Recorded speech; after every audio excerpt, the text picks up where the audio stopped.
I was born in Canada and I moved to Las Vegas, Nevada when I was 3 years old. And I just was curious to sort of just find my story, right? And just kind of see, could Ancestry.com find my, ancestors? Cut to the beginning of 2022, I started to watch a show called Finding Your Roots on PBS. And I was like, oh, okay, well, maybe I can go back to my DNA result. It was a total shock. I was sitting there going like, okay, well, I'm convinced now that this man wasn't my father. And I was on a mission to just find who is.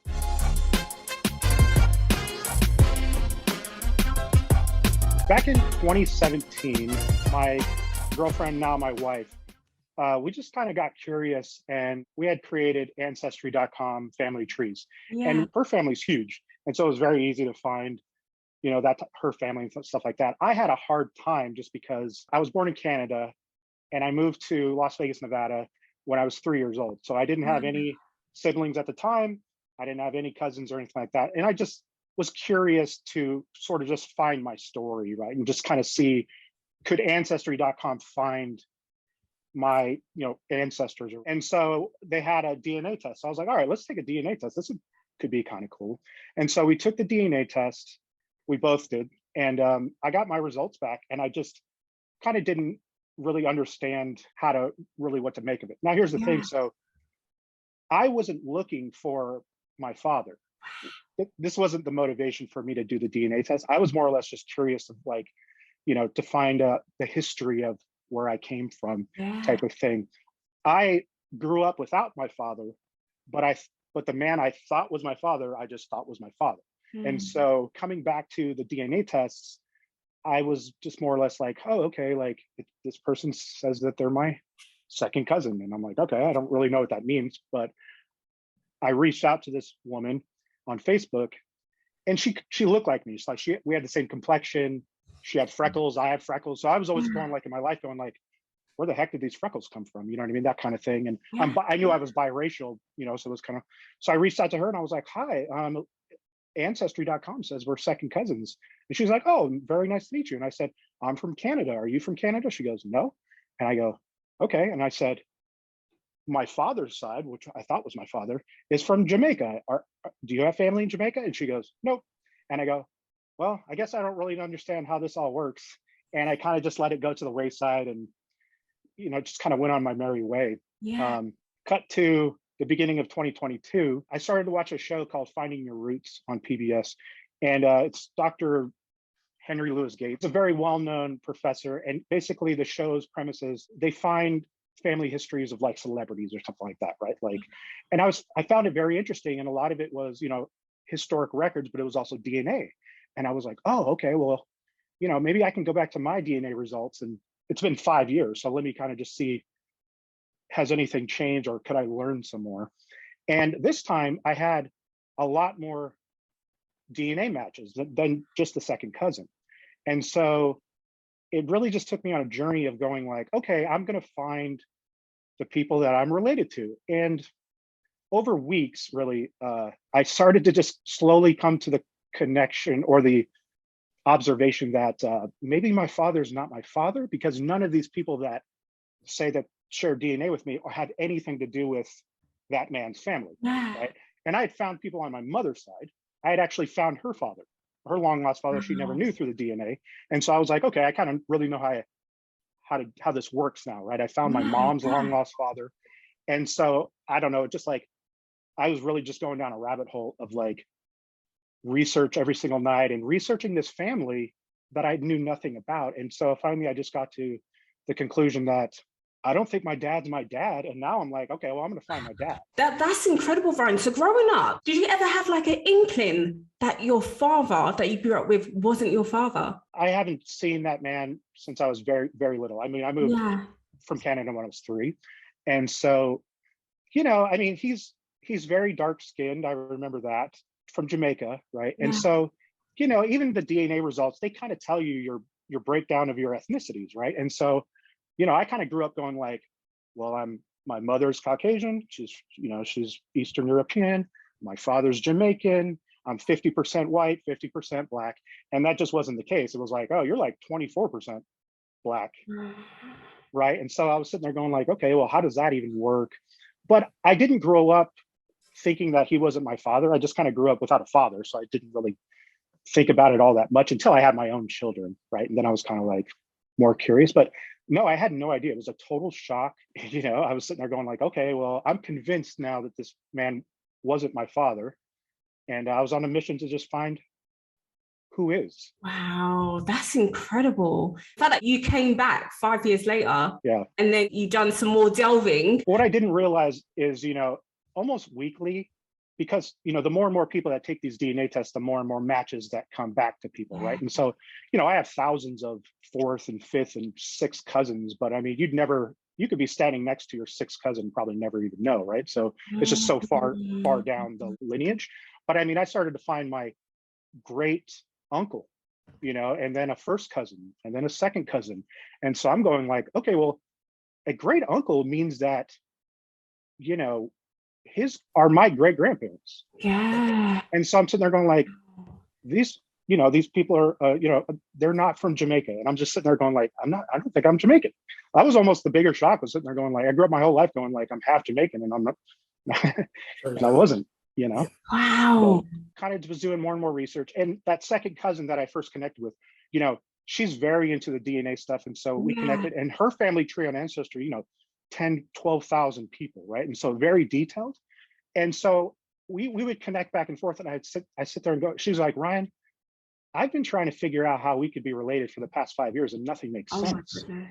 And I said, yeah, I'm coming to that conclusion too. And I said, I think I'm just going to have an awkward conversation with my mother. And she's like, okay, well, let me know what happens with that conversation. She didn't want to make any assumptions, and she didn't want to, put anything in my mind that just might not be true for whatever reasons. And so, after I had enough sort of like intuition and enough research, really, I eventually contacted my mom, and I was just like, listen, no judgment. It doesn't matter to me. I just need to know if there's any inkling that that man's not my father and somebody else, another man may be. Is that even a possibility? She knew I knew my way around the DNA now. You know what I mean? Like I had really no going back, Ryan. Yeah, I had really educated myself, and she was like, is that what the DNA is telling you? And I go, yeah, pretty much. And she said, okay, yeah, it's a possibility. Yeah. And so with that information, she didn't really have any other information to really give me. It wasn't like she said, and his name is this, and you know what I mean? Like she was just like, there's definitely a possibility that it's another man, but it's, I'm almost 44 years old. Like it's 40 something years ago. So I went back to the second cousin and I said, well, turns out my mom said that there's possible it's another man. And she goes, okay, well, since you're telling me that, she kind of gave me a wider picture of her family tree of the people that are still living. And she goes, Ryan, just from how you look in your photos, she sent me a screenshot. She goes, you might want to contact this man. And it said Skyler Jett. And I go, okay. I was sitting there going like, that's a cool name, like super cool. And I was like, but either way, it's like, I still had to put this man in Canada at the time of my conception. You know what I'm saying? Yeah, like, 100%. He's not Canadian, he's American. And I said, okay, well, and I said, and she's like, well, he's a musician and he's, a pretty well-known musician. And I go, oh, okay, well, I guess I could put him in Canada. I don't know if he was a touring musician or something along those lines. And so I was like, well, if he's a musician, I should be able to Google him, And so when I Googled him and the first like just, collage of photos came up, I go, oh, wow, that's me. yeah, I was like, photos from the 90s, photos from the 80s, photos from the 2000s. And I go, yeah. Oh yeah, that's me. That's me as a teenager. Like I go, if this guy's not my father, I'll just quit looking, because it was almost eerie of how much we looked alike, because the man that I thought was my father, I've only seen a few photos of him and we didn't look anything alike. I always had more features from my mother. And so then I was like, okay, well, now what do I do? Because he's clearly a very highly accomplished, musician and producer and singer. And I was like, I don't even know what to do. How do I contact him? What do I say? I didn't, even when she told me, I was just sitting there going like, it was like almost like, I don't know, the guy's probably in Oklahoma somewhere, just hanging out. You know what I mean? I wouldn't like, oh, no, your father's Skyler Jett. And it made me really nervous to reach out to him because I was, definitely. yeah, it actually took me a week to draft it up and to write the message. And finally I was just like, I told my wife, I said, I didn't grow up with a father. And so I probably would have been a lot more devastated if it was like, that man and my mother were still together to this day. And I lived with this man for all my life and stuff like that, but I barely knew him. And so I'm sitting there going like, so at this point, I can't lose a father. All I could do is gain a father. So it could only result in a positive. And that's how I just put it out in the universe when I wrote him. And he responded like in 6 hours or something like that. I didn't realize that he was in the UK and, I'm in Texas. And I think it was both of it's probably really a shock for the both of us, Let's give a huge welcome to Humanitarian, singer-songwriter, the founder of Music for Global Change, Skyler Jett, to the Rebecca Davi Show. Can you recall being in Canada many years ago? Oh yeah, because the band I was playing in was called Uncle West, right? Yeah. And we was playing in this high price kind of hotels for a 5-star, right? And I'm the only black guy in the hotel. Yeah. I'm 21 years old and I'm standing in these rooms in this hotel and I come downstairs, people are like, how did that kid get in here? And what's he doing with tennis shoes on and all that kind of stuff like that, right? But I played there 6 nights a week, right? Yeah. Only day I had off a Sunday. So I had to have met his mother in one of those 6 nights a week for 6 months, right? At some point, I met her. We were probably drinking. We were 21 years old. Nobody knew, obviously. The 70s. You know what I mean? And I'm still waiting to talk to her, because if she can tell me she was at that club, that's going to tell me everything. But since then, Skyler's done a DNA with Ryan and it came back half brother. So there you go. That's incredible. What was your reaction? Well, I was blown away. I was like, wait a minute, hold on. Hey, wait a minute, hold on. So I said, where you from? He said, from Toronto. I said, well, I ain't never been there. You know what I mean? And I didn't know that there are provinces like states, right? Yeah. So you got Ontario, where Toronto's from. The next province over is Manitoba. And that's where I was. So, he asked his mom, he said, did you ever used to go over to Manitoba, to Winnipeg? She said, all the time. And I'm going, oh boy. Oh boy. Because, the trippy thing is, Ryan has talked to a few of my cousins. Yeah. And I talked to him too. And there's only one of them. Now, you have California, then you have Oregon, then Washington State, then you're into Canada. Yeah. That's Vancouver, Canada. And so that's the first place you go. So I asked a couple of my cousins, like, have you ever been to Winnipeg, which is in the middle of the country? They said, no. I said, okay, that eliminates that. Right? So it's like, it can only be me because I'm the only one been in the middle of the country for 6 months in Canada. Right. But that was the thing, right? That was the thing. It was like, regardless of if when I reached out to him, again, he had to be placed in that place at the same time and stuff like that. If he would have told me, no, I was in Brazil, all through 1977 or whatever, then I'd be like, well, thanks for your time. And I would have moved on, because scientifically, if it wasn't Skyler Jett, scientifically, it had to have been one of his male cousins on that same line of the family tree. Right. And then I found out he had like, gosh, Dad, how many do you have? Like 8 or 9 male cousins, so I was like, but again, the second cousin was like, Ryan, I know all these cousins. She was like, just from the way you look. Skylar. So and it was as we're getting closer to the 6 weeks, and Ryan started calling me dad. Yeah. And it was almost like, I don't care what they say, I know you my dad. He knew it, right? Yeah. And it was when he called me dad, that was like the most beautiful thing to me. Oh. Because my dad left my mom when I was 6 months old. Mm. So I didn't have a father neither, right? And I know what that felt like, to not call somebody dad.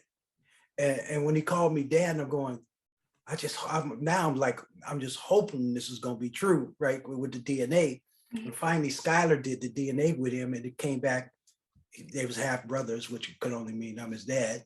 And I was like, I was relieved. Now, I thought about this. Think about all your life, and you've never been able to call somebody dad. I've been there. So we've both been there together. You know what I mean? And we're gonna make up all the time for that, and go on with our life, and make it beautiful from here. That's so amazing. And I said it's just like you hear these stories like in the movies. How does Ancestry.com, how does it actually work? Yeah, I mean, you typically hear the stories of like, I was adopted, I'm looking for my parents or something like that. Like I said, with me, it was just more curiosity. Yeah. And so you order a test from Ancestry.com. I believe it's like $99. It's just a little capsule. You put saliva into it. It's a saliva test, and you just register the kit and you mail it back to them.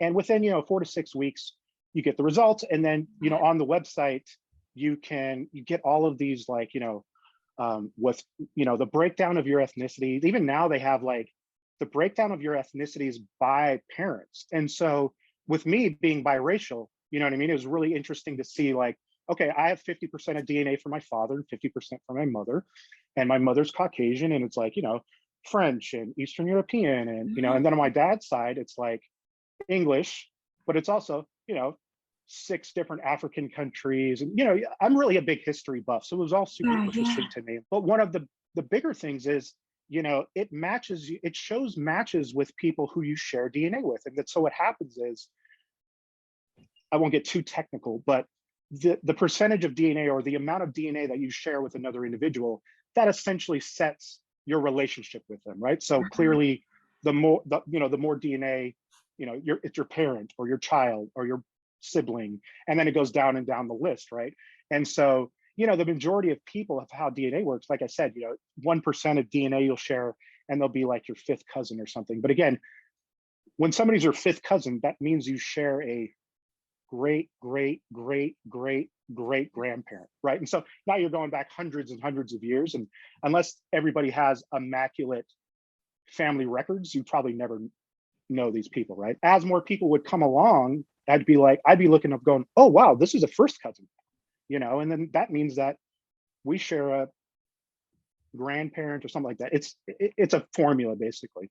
For me, the sort of research that I did was, this wasn't just me reaching out to Skyler Jett because my mom said, hey, I hooked up with a man, and this is his name. It was like, it had nothing to do with hearsay or what I was told. It was all dealing with science and the fact that I'm related to all of these people in his family. So when I spoke to him, I was like, okay, well, do you know this person? And he's like, oh yeah, that's my uncle. And I go, do you know this person? He's like, that's my cousin. And I go, right. So we're related. Wow. Somehow, right? And so then it was just a matter of like, taking a finalized DNA test to go, yes, you are my father, not like you're my uncle or something like that. I highly suggest everybody take a DNA test. For me, it was just a total shock because one, I was thankful that he was still alive. I almost died from a heart attack on December 17th. Hey, what if he'd contacted me after that, or tried to contact me after that, right?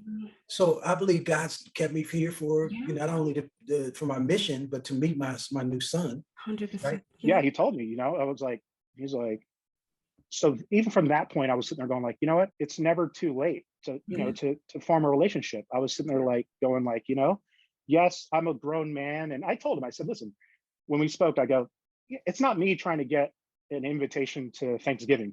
You know what I mean? I said, I'm just looking for a conversation, and if it turns into a relationship, great. And it's been, we talk every, he, like I said, I live in the US and he lives in the UK, but we talk every day. We obviously have technology, and we Skype, and we, Facebook message and stuff like that. And it's been amazing. Ryan, what's next for you and Skyler? Because I know you're already working on so many amazing projects. One of them is Music for Global Change. Yeah. So, I mean, I obviously started to do more research on my dad and just, see all of his amazing accomplishments. And I knew that he had a movement called, Music for Global Change, and all about, social conscious music. And I was like, wow, that's very, he's a humanitarian. I was like, that's very noble. You know what I mean? Like, I could have found my dad and he was just some jerk somewhere, you know what I mean? And so it was like very refreshing Yeah. to find someone who's trying to essentially change the world with music.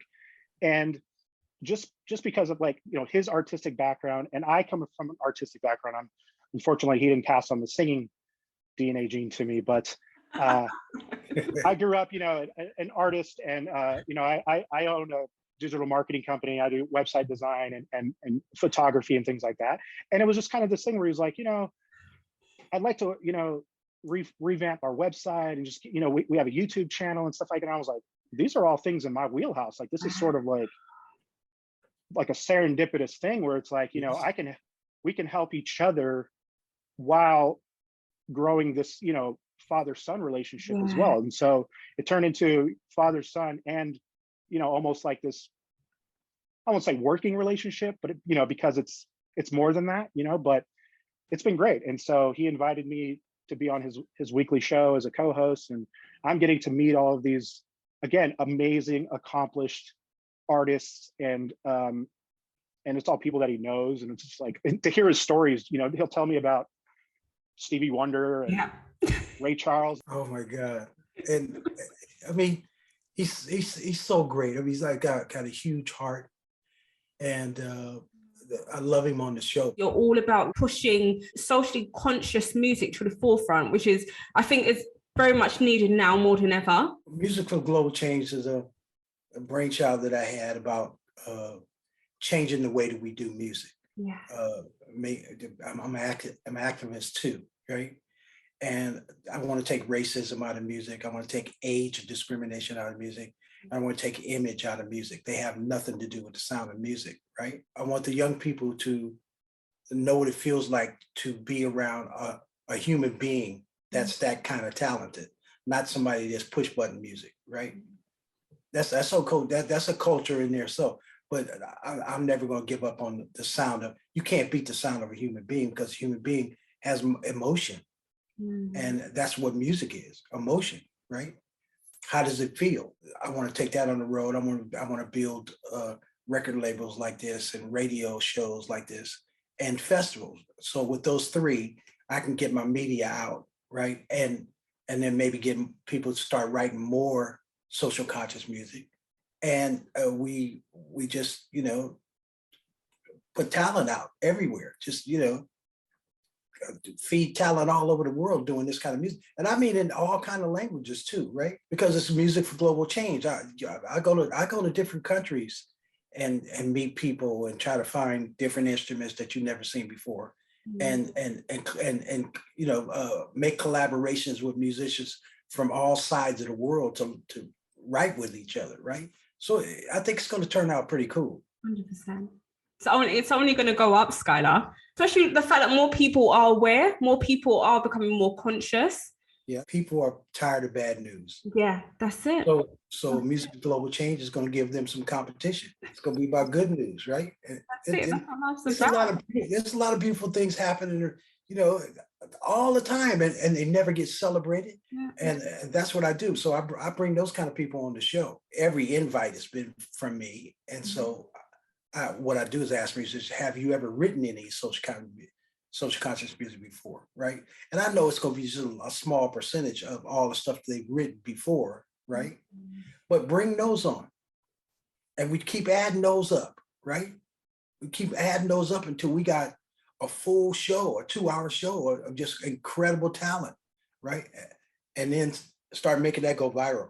I think for me, I told my kids are, in their teens and early 20s, and I was just like, hey, I got a story for you. Like, your grandfather's a different man, and my daughter's almost 21. She looks at me, she's like, Dad, he worked with Whitney Houston, he worked with Celine Dion. And I go, that's before your time, although. She goes, everybody knows Whitney Houston and Celine Dion. I go, fair enough.